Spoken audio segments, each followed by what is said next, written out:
तो आप लोगों का फिर से स्वागत है आज के एक और बेहतरीन वीडियो में। जैसा कि आप सभी लोग जानते हैं कि आप लोगों के लिए एसएससी एमटीएस का जो क्लास है वो क्लास स्टार्ट हो गया है। ठीक है, हम जो है क्या कर रहे हैं, आपके लिए प्रत्येक दिन वो प्रैक्टिस सेट ला रहे हैं। ये प्रैक्टिस सेट में वैसे क्वेश्चन को सिलेक्ट किया जा रहा है जो क्वेश्चन विगत वर्षों के एग्जाम में पूछ चुका है और जो क्वेश्चन आने वाले एग्जाम के दृष्टिकोण से काफ़ी महत्वपूर्ण है। ठीक है, अगर आप सेशन को पूरा कर लेते हैं तो आप उम्मीद आशा रखिए कि एग्जाम में सभी क्वेश्चन को कर लीजिएगा। ठीक है, तो आज हम लोग क्या करेंगे, आज हम लोग करेंगे प्रैक्टिस सेट 23। ठीक है, इससे पहले हम जो है ना क्या कि प्रैक्टिस सेट 1 से लेके 22 तक ला करवा दी। अगर आप नहीं देखे तो उस सब का लिंक आपको डिस्क्रिप्शन में मिल जाएगा, जाके देख लीजिएगा। ठीक है, चलिए हम लोग बिना देरी किए करते हैं क्लास को स्टार्ट। ठीक है, देखिए हम लोगों का आज का सबसे पहला क्वेश्चन नंबर 1 क्या करें यहाँ पे, देखिए समझिए। देखिए 1 नंबर क्वेश्चन क्या करें यहाँ पे, चलिए इसको समझते हैं।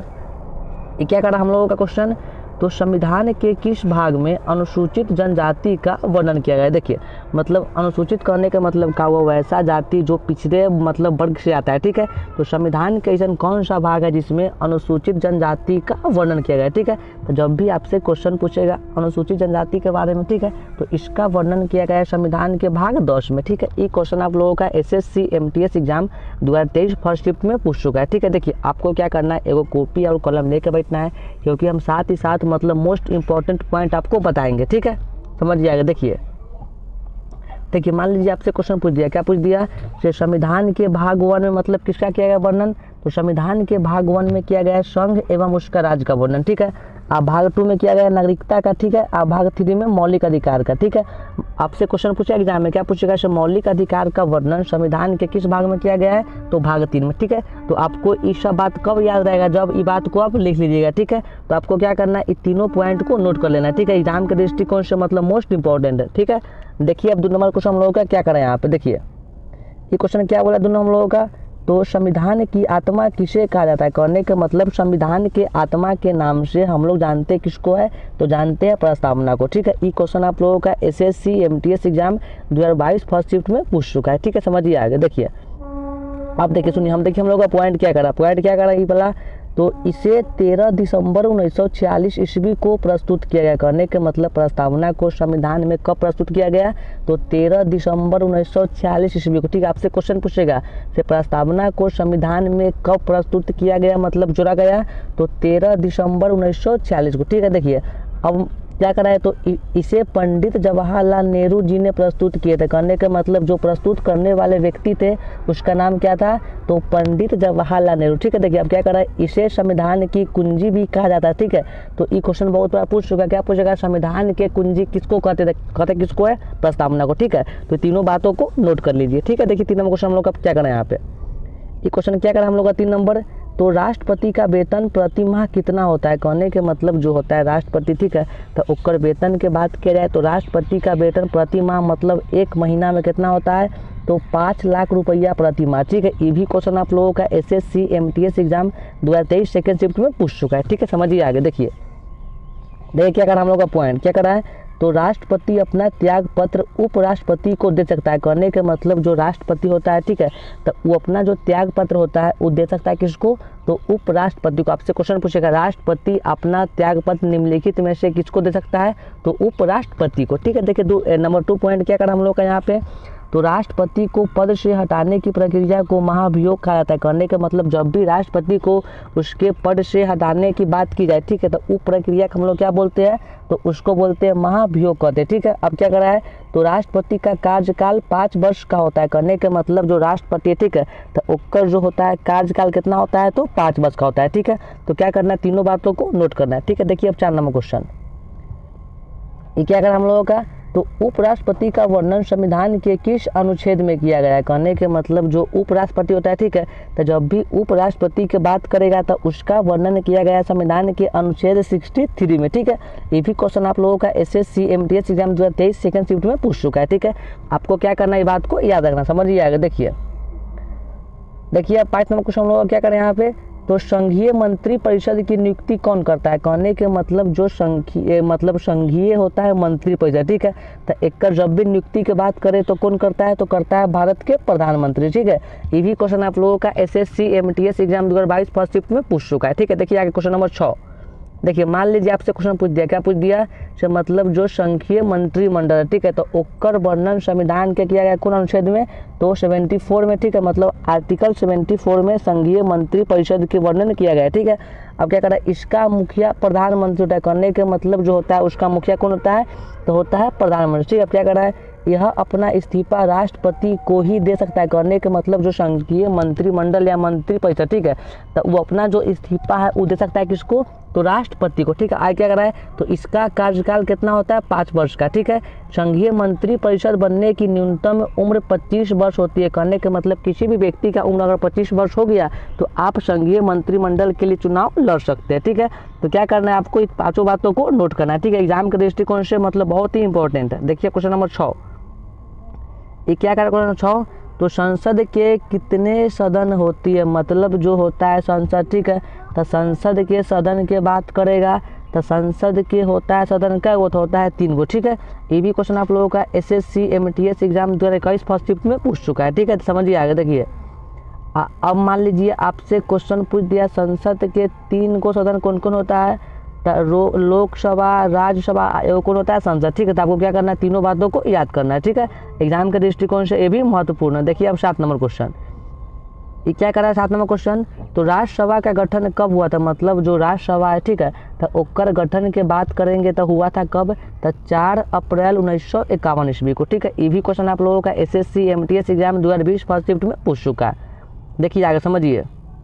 देखिए अब यहाँ पे देखिए हम लोग का पॉइंट क्या करें यहाँ पे, तो कभी करें राज्यसभा के सदस्यों का कार्यकाल 6 वर्ष का होता है, करने के मतलब जो राज्यसभा का जितना जो होता है मेंबर, ठीक है, तो ओकर कार्यकाल के बात करें तो कितना होता है, 6 वर्ष का, ठीक है। राज्यसभा बनने के न्यूनतम उम्र 30 वर्ष होती है, मतलब आपसे क्वेश्चन पूछ सकता है, क्या पूछेगा, राज्यसभा बनने के लिए न्यूनतम उम्र कितना होता है, तो होता है 30 वर्ष। इसका वर्णन अनुच्छेद मतलब आर्टिकल 80 में किया गया है, ठीक है। तो तीनों बातों को दिमाग में बैठा लीजिए। देखिए क्वेश्चन नंबर 8, देखिए अब क्या करें क्वेश्चन नंबर 8, देखिए तो लोकसभा का गठन कब हुआ था, कहने के मतलब राज्यसभा और लोकसभा से दोनों में से क्वेश्चन एगो पूछता है, ठीक है। तो जब भी लोकसभा के गठन के बात करेगा तो एकर गठन हुआ था 17 अप्रैल 1952 ईस्वी को, ठीक है। ये भी क्वेश्चन आप लोगों का SSC MTS exam 2022 first shift में पूछ चुका है। देखिए हम लोग का पॉइंट क्या कर रहा है, समझिए। देखिए क्या कर रहा है, तो लोकसभा की प्रथम बैठक, मतलब लोकसभा के प्रथम बैठक की बात की जाए तो हुआ था 13 मई 1952 ईस्वी को, ठीक है। इसके सदस्यों का न्यूनतम उम्र 25 वर्ष होता है, कहने का मतलब जब भी लोकसभा के सदस्य का बात करेगा तो एक न्यूनतम उम्र कितना होता है, 25 वर्ष, ठीक है। और राज्यसभा का होता है 30 वर्ष। आगे क्या करा है, तो इसके सदस्यों का कार्यकाल 5 वर्ष की होती है। इसका वर्णन अनुच्छेद 81 में किया गया, ठीक है, मतलब राज्यसभा का वर्णन है अनुच्छेद 80 में, एकर वर्णन अनुच्छेद 81 में, ठीक है। तो ये चारों बातों को याद रखिएगा, ठीक है। देखिए अब देखिए क्वेश्चन अगला क्या करा है, क्वेश्चन नंबर 9। देखिए ये क्या बोल रहा है, तो संविधान के 8वीं अनुसूची में कितनी भाषा का वर्णन किया गया है, कहने के मतलब जो संविधान का 8वीं अनुसूची है, ठीक है, तो उसमें 22 गो भाषा का वर्णन किया गया है, ठीक है। ये भी क्वेश्चन आप लोगों का MTS एग्जाम 2020 मतलब फर्स्ट शिफ्ट में पूछ चुका है, ठीक है, इसको याद रखिएगा। देखिए आगे क्या कर समझिए। अब 10 नंबर क्वेश्चन हम लोग क्या करें यहाँ पे, चलिए तो भारत के संविधान में प्रथम संशोधन कब की गई थी, मतलब जो हम लोगों का देश है भारत, ठीक है, तो एकर जो संविधान है तो इसके संविधान में प्रथम संशोधन जो किया गया था कब किया गया था, तो 1951 में, ठीक है। ये भी क्वेश्चन आप लोगों का MTS एग्जाम 2019 फर्स्ट शिफ्ट में पूछ चुका है, ठीक है, तो इसको याद रखिएगा। देखिए क्वेश्चन नंबर आगे क्या करा है, 11 नंबर।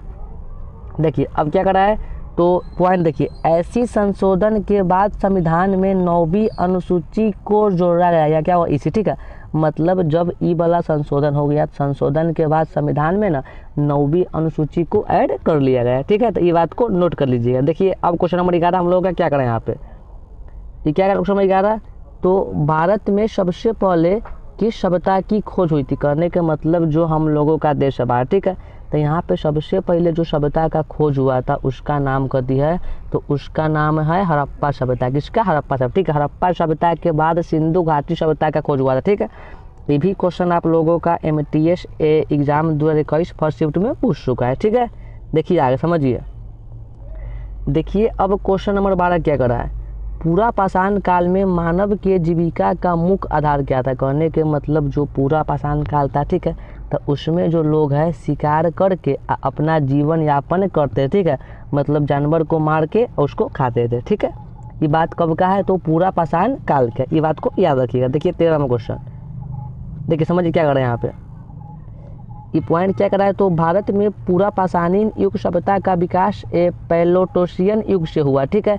इसी काल में होमोसिपियंस मतलब ज्ञानी मानव का उदय हुआ। करने का मतलब आपसे क्वेश्चन पूछेगा से ज्ञानी मानव का उदय कौन काल में हुआ, तो पूरा पाषाण काल में, ठीक है। इसको हम लोग क्या बोलते हैं, तो होमोसिपियंस, ठीक है। ये बात को याद रखिएगा, ठीक है। देखिए अब 13वां क्वेश्चन, देखिए ये क्वेश्चन क्या कहते हैं हम क्वेश्चन हम लोग अब, तो पशुपालन के सबसे प्राचीनतम साक्ष्य किस काल में प्राप्त हुआ, मतलब जो पशुपालन के सबसे प्राचीनतम काल है, ठीक है। तो वो हुआ प्राप्त कौन काल में, उसका नाम कहती है, तो उसका नाम है मध्य पाषाण काल। क्या नाम उसका, तो मध्य पाषाण काल। ये भी क्वेश्चन आप लोगों का MTS एग्जाम 2020 फर्स्ट शिफ्ट में पूछ चुका है, ठीक है। आगे देखिए, समझिए, देखिए अब देखिए क्वेश्चन नंबर 14 क्या कर रहे हैं यहाँ पे, क्या कर रहा है, तो मानव ने कृषि का आविष्कार किस कार्य में किया था। देखिए जब भी कृषि के बात बोलेगा तो कृषि का आविष्कार हुआ नव पाषाण काल में, ठीक है। मतलब ये पाषाण काल से क्वेश्चन 2 को पूछता है, तो इस सब बात को आपको याद रखना है, ठीक है। ये भी क्वेश्चन आप लोगों का MTS एग्जाम 2019 जो हुआ था फर्स्ट शिफ्ट में, उसमें पूछ चुका है, ठीक है। आप क्या करते वहाँ पर चेक कर सकते हैं, ठीक है। देखिए आगे, अब देखिए समझिए, अब क्या करें यहाँ पे, तो इसी काल में मनुष्यों को सबसे पहले कृषि का साक्ष्य बलूचिस्तान से के मेहरगढ़ से प्राप्त हुआ। करने का मतलब जो है ना, मतलब जो नव पाषाण काल है, ठीक है। तो इसमें क्या किया गया, जो कृषि का जो सबसे मतलब जो साक्ष्य, ठीक है, तो कहाँ से मिला, तो मिला बलूचिस्तान के मेहरगढ़ से। आपसे क्वेश्चन पूछेगा तो मतलब कृषि करने का जो सबसे मतलब प्राचीन साक्ष्य कहाँ से मिला, तो बलूचिस्तान के मेहरगढ़ से, ठीक है। आपको क्या करना है, बात को नोट कर लेना, ठीक है, एग्जाम के दृष्टिकोण से महत्वपूर्ण है। देखिए जाए क्वेश्चन नंबर 15, ये क्या बोल रहा है, तो लोकसभा में अधिकतम सीटों की संख्या कितनी होती। देखिए मतलब लोकसभा में अधिकतम सीट की बात करेगा तो होता है 550 को, और न्यूनतम कितना होता है, तो 545 को, ठीक है। अधिकतम पूछेगा तो 50 बोलेंगे, न्यूनतम 545 को, ठीक है। ये बात को याद रखिएगा। देखिए क्वेश्चन नंबर आगे, देखिए अब 16 नंबर क्या कर रहा है, तो ऋग्वेद के प्रमुख देवता कौन है, मतलब ऋग्वेद के सबसे प्रमुख देवता का नाम क्या है, तो इंद्र। क्या नाम है, इंद्र। आपसे क्वेश्चन पूछ सकता है, क्या पूछेगा, ऋग्वेद के सबसे प्रमुख देवता का नाम क्या है, तो इंद्र। क्या नाम है, इंद्र। देखिए आगे, देखिए अब 17 नंबर क्या क्वेश्चन करा हम लोगों का, तो विवाह की संख्या कितनी होती है, मतलब संख्या से क्वेश्चन पूछता है, तो जब भी विवाह की संख्या की बात करेंगे तो एकड़ संख्या होता है 8 को, ठीक है, 8 को। ये क्वेश्चन आप लोगों का MTS एग्जाम 2022 फर्स्ट शिफ्ट में पूछ चुका है, ठीक है। मान लीजिए पूछ दिया वेद की संख्या कितना होता है, तो 4 गो। संस्कार पूछेगा तो होता है 16 को, ठीक है। ये बात को याद रखिएगा।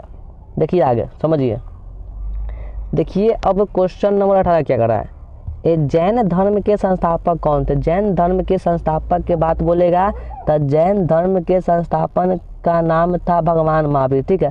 अब पूछेगा जैन धर्म के प्रथम संस्थापक कौन थे, तो ऋषभ देव। क्या उसका नाम है, तो ऋषभ देव, ठीक है। मान लीजिए आपसे क्वेश्चन पूछ दिया से भगवान महावीर का प्राचीन मतलब जो है ना, इनका से बचपन का नाम क्या है, तो वर्धमान। क्या नाम इनका बचपन का, वर्धमान, ठीक है। क्या पूछेगा से भगवान महावीर को ज्ञान मतलब ज्ञान की प्राप्ति कौन वृक्ष के नीचे हुआ, तो शाल वृक्ष। क्या हुआ, शाल वृक्ष, ठीक है। अब पूछेगा इनका जन्म कब हुआ, तो 540 ईसा पूर्व में। ये तीनों बात को याद रखिएगा, ठीक है। ये भी क्वेश्चन आप लोगों का SSC MTS exam 2021 first shift में पूछ चुका है। देखिए आगे समझिए, देखिए अब क्वेश्चन नंबर 19 को क्या करा है, तो चंद्रगुप्त मौर्य किस धर्म को मानते थे। कहने के मतलब जो चंद्रगुप्त मौर्य थे, ठीक है, तो वो जो थे ना, वो मानते थे कौन धर्म को, तो मानते थे बौद्ध धर्म को, ठीक है। ये भी क्वेश्चन आप लोगों का SSC MTS exam 2020 first shift में पूछ चुका। देखिए मतलब जो भगवान महाबुद्ध थे, वो चंद्रगुप्त मौर्य के शासन काल में ना ये बौद्ध धर्म के खूब प्रचार प्रसार किए थे। कौन, भगवान महाबुद्ध। ये भी क्वेश्चन आप लोगों का SSC MTS का जो एग्जाम 2020 में हुआ तो उसमें पूछ चुका है। आगे देखिए, देखिए अब क्या करा, अगर मान लीजिए आपसे क्वेश्चन पूछा मौर्य वंश की स्थापना कब हुआ, तो मौर्य वंश की स्थापना की बात करेंगे तो 322 ईस्वी में हुआ। चंद्रगुप्त मौर्य 305 ईस्वी में सेलुकस निकेटर को हराया। मतलब जो चंद्रगुप्त मौर्य थे वो 305 ईस्वी में क्या किए, सेलुकस निकेटर को हरा दिए, ठीक है। तो दोनों बातों को नोट कर लीजिएगा। देखिए अब आगे, देखिए अब क्वेश्चन नंबर 20 क्या करा है यहाँ पे, तो समुद्रगुप्त का दरबारी कवि कौन था। मतलब जब भी समुद्रगुप्त के दरबारी कवि का नाम बोलेंगे उसका नाम कहती है तो हरिसेन। क्या उसका नाम है, हरिसेन। ये भी क्वेश्चन आप लोगों का SSC MTS exam 2022 first shift में पूछ चुका है। आगे देखिए, देखिए 21 नंबर क्या कर रहा है, तो अजंता के गुफा कहाँ स्थित। देखिए तो जो अजंता के गुफा है, ठीक है, तो ये कहाँ देखिए स्थित है। तो देखिए हम लोग ऑप्शन क्या करें, ऑप्शन क्या करें यहाँ पे, तो करें औरंगाबाद में, महाराष्ट्र में, जयपुर में, उड़ीसा में, ठीक है। तो जो अजंता का गुफा है वह है कहाँ पे, तो औरंगाबाद में, ठीक है। आप पूछेगा अजंता के गुफा का निर्माण कब हुआ, तो 1983 में, ठीक है। आप पूछेगा इनमें कुल गुफा का संख्या कितना है, तो 27 को। दोनों बातों को याद रखिएगा, ठीक है। आगे देखिए अब 22 नंबर क्वेश्चन, ये क्या कर रहा है, तो गुलाबी नगर के नाम से किस शहर को जाना जाता है। कहने के मतलब गुलाबी नगर के नाम से कौन शहर फेमस है, उसका नाम कहती है जयपुर। क्या उसका नाम है, जयपुर, ठीक है। आगे देखिए अब 23 नंबर क्वेश्चन, ये क्वेश्चन हम लोग अब क्या करें यहाँ पे, तो सविनय अवज्ञा आंदोलन की शुरुआत कब की गई। देखिए मतलब सविनय अवज्ञा आंदोलन की जब भी बात करेगा तो एक शुरुआत करने वाले व्यक्ति का नाम मान लीजिए पूछ दिया, तो क्या नाम था उसका, महात्मा गांधी। क्या उसका नाम था, महात्मा गांधी, ठीक है। ये क्या किए, 1930 में ना ये सविनय अवज्ञा आंदोलन की शुरुआत कर दी, ठीक है। तो ये बात को याद रखिए। देखिए 24 नंबर क्वेश्चन, देखिए अब ये क्या करा यहाँ पे, तो भारत में प्रथम जनगणना कब हुई थी। देखिए मतलब भारत में सबसे पहला का जनगणना हुआ था 1871 में। कब हुआ था, तो 1871 में, ऑप्शन नंबर बी, ठीक है। अब पूछेगा से 1871 के बाद मतलब एक साल बाद 1872 से ना लगा नियमित जनगणना होना, ठीक है। नियमित जनगणना पूछेगा तो बोलेंगे 1872, आप प्रथम पूछेगा तो 1871, ठीक है। दोनों बातों को याद रखिएगा। देखिए अब 25 नंबर क्वेश्चन, क्या करें क्वेश्चन हम लोगों का, तो गुलाबी क्रांति का संबंध किससे। देखिए मतलब आपके एग्जाम में क्रांति टॉपिक से एगो क्वेश्चन पूछता है, ठीक है। तो आपको क्रांति वाला अभी सारा बात बता देंगे। देखिए गुलाबी क्रांति के बात बोलेगा समझिए, तो उत्कर्ष जो है ना, गुलाबी क्रांति का संबंध किससे है, तो झींगा उत्पादन से। किससे है, तो झींगा उत्पादन, ठीक है। देखिए अब आपके मन में क्वेश्चन बनेगा, सर जी से दूध का संबंध किससे है, तो एक संबंध है श्वेत क्रांति। किससे है, तो श्वेत क्रांति, ठीक है। अब मान लीजिए देखिए क्वेश्चन आपसे क्या पूछ दिया, से टमाटर का संबंध किससे है, तो एक संबंध है लाल क्रांति। किससे है, तो लाल क्रांति, ठीक है। आप पूछ दिया आलू का, तो एक संबंध है गोल क्रांति। क्या इसका है, तो गोल क्रांति, ठीक है। अगर पूछेगा आलू का क्या बोलेंगे, गोल क्रांति, ठीक है। तो आपको क्या करना है, ये तीनों बतवा को नोट कर लेना, ठीक है। तो उम्मीद आशा है कि हमारी सारी बातें आप लोगों को समझ में आ गई होगी, ठीक है। तो अगर आप लोगों को क्लास अच्छा लगा होगा तब लाइक कर दीजिएगा, ठीक है। और अगर आप चाहते हैं कि आपका SSC MTS में एगो सीट पक्का हो जाए तो आप क्या करिए, इस चैनल से जुड़ जाइए, क्योंकि हम आपको इस चैनल पे MTS की पूरी तैयारी करवाएंगे, ठीक है। तो आपको बस इसको सब्सक्राइब करके रख लेना है, ठीक है। तो चलिए अब हम लोग क्लास को समाप्त करते हैं, ठीक है। सभी को नमस्कार, धन्यवाद।